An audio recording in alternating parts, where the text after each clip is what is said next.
தரமற்ற உரக்கொள்வனவு தொடர்பான கொள்முதல் செயல்முறை தவறானது அல்ல என கூறப்படுகிறது. அதனாலேயே அந்த நிறுவனம் இதுவரை கருப்பு பட்டியலில் கூட சேர்க்கப்படவில்லை. HNB Finance நிலையான வைப்புக்கு இப்பொழுது கவர்ச்சிகரமான வட்டி. இந்த கழிவு உர கொள்முதல் செயல்முறையின் கொள்முதல் சரியாக இருந்திருந்தால் அது ஒரு மோசடி அல்ல என்ற விடயத்தை உங்களால் கூற முடியுமா? அன்று இந்த உரக்கப்பல் வந்த போதும் நாம் அதற்கு எதிராக போராடினோம். நாம் மோதியது சீன அரசாங்கத்தோடு அல்ல. இன்று வரை சீன அரசாங்கமும் இலங்கை அரசாங்கமும் மிகவும் நட்புறமான உறவை பேணி வருகின்றன, மிகவும் ஒத்துழைப்போடு செயற்படுகின்றன. எனவே இது இரண்டு நாடுகளுக்கும் இடையிலான பிரச்சனை அல்ல. எமது நாட்டுக்குள் இது தொடர்பில் பொறுப்பு கூற வேண்டியவர்கள் இருக்கின்றனர். அவர்கள் தொடர்பான விசாரணைகள் நடைபெற்று வருகின்றன. அந்த விசாரணைகளில் இருந்து வெளிவரும் தகவல்களின் அடிப்படையில் சட்டபூர்வமான நடவடிக்கை எடுக்க சிறிதும் தயங்க போவதில்லை.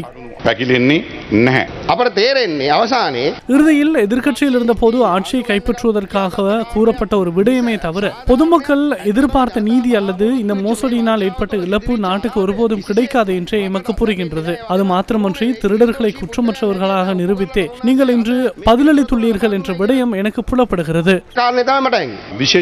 குறிப்பாக கணக்காய்வு அறிக்கையின் மூலம் இங்கு ஒரு தவறு நடந்துள்ளது என்பது தெளிவாக நிரூபிக்கப்பட்டுள்ளது. அந்த கணக்காய்வு அறிக்கை சீன நிறுவனத்தை கருப்பு பட்டியலில் சேர்க்குமாறு பரிந்துரைகளை வழங்குகிறது. இதற்கமைய அப்போதைய அமைச்சரவை ஒரு தீர்மானத்தை எடுத்திருக்கிறது. ராஜதந்திர ரீதியிலான கொடுக்கல் வாங்கலின் போது இரண்டு நாடுகளுக்கும் இடையிலான உறவுகளுக்கு அது பாதிப்பை ஏற்படுத்தும் என்பதால் அந்த நிலைமை தொடர்பில் ஒரு தீர்மானத்தை எடுத்திருக்கின்றனர்.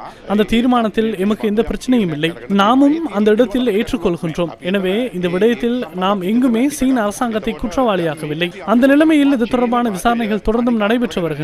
முன்னாள் அமைச்சர்களிடமும் இது தொடர்பான விடயங்கள் விசாரிக்கப்பட்டு வாக்குமூலங்கள் பெறப்பட்டுள்ளன. ஆகவே நான் மீண்டும் கூறுவது என்னவென்றால் நாம் இதில் சீன அரசாங்கத்தை சிக்க வைக்க மாட்டோம். சீன அரசாங்கத்தோடு எமக்கு எந்த பிரச்சனையும் இல்லை. இலங்கையில் அப்போதைய காலப்பகுதியில் இருந்த அரசியல் தலைவர்களும் அது தொடர்பாக பொறுப்பு கூற வேண்டிய ஏனையவர்களும் இந்த நடவடிக்கையில் தொடர்புபட்டுள்ளனர். இவ்வாறு தொடர்புபட்டதனூடாக எமது நாட்டின் பெருமளவிலான பணம் இழக்கப்பட்டுள்ளதோடு நாட்டின் மக்களுக்கும் உரம் இல்லாமல் போனது, எதுவுமே இல்லாமல் போயின. இது தொடர்பான விசாரணைகள் நிறைவடைந்ததன் பின்னர் சட்டப்பூர்வமாக நடவடிக்கை எடுப்பதற்கு நாம் சிறிதும் தயங்க போவதில்லை என்ற விடயத்தை இந்த நேரத்தில் வலியுறுத்தி கூறுகின்றேன்.